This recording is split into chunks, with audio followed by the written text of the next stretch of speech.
In this video, I shall discuss vector product of two vectors. When a vector quantity is multiplied by a vector quantity and we get a vector quantity, such a product of vectors is called vector product. For example, cross product of moment arm and force gives us torque. Moment arm is a vector, force is a vector, and torque is also a vector. So the product of two vectors which result in a vector quantity is called vector product or cross product. The cross product of a vector and b vector can be written as a cross b is equal to magnitude of a vector and to magnitude of b vector and to sine of theta, the angle between a and b, and the direction of unit vector n. The cross product of a vector and b vector gives us a third vector, a cross b. A cross b is different vector from a vector and b vector. A cross b is perpendicular to both a and b, or we can say that a cross b is perpendicular to the plane containing both a and b. A cross b is in the direction of unit vector n. The cross product of a and b can also be written as a cross b is equal to a into b sine theta, or a cross b is equal to a sine theta into b. Now we are going to explain the meaning of these two equations.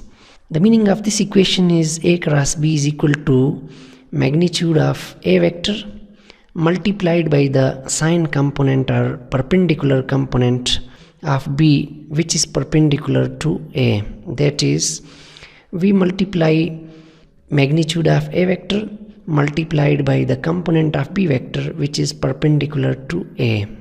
And the meaning of this equation is we multiply the magnitude of b vector with component of a vector, which is perpendicular to b.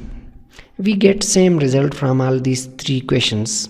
When we are given two vectors in magnitude form, we can use these relations. But if we are given two vectors in component form, like a is equal to xi plus ayj plus azk and b is equal to bxi plus byj plus bzk, then the cross product of these two vectors can be obtained by expanding this determinant. Here we have put I, j and k in the first row and components of first vector in the second row and the components of second vector in third row. To expand this determinant, we ignore the column and the row containing I. We are left with ay, az, by and bz. So we take the determinant of these four elements and multiply the result with I unit vector. So we get ay bz minus az by and to unit vector I. Now we take the determinant of these four elements by ignoring the column and the row containing j.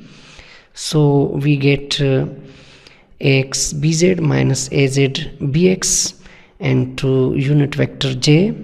Now we take the determinant of these four elements by ignoring the column and the row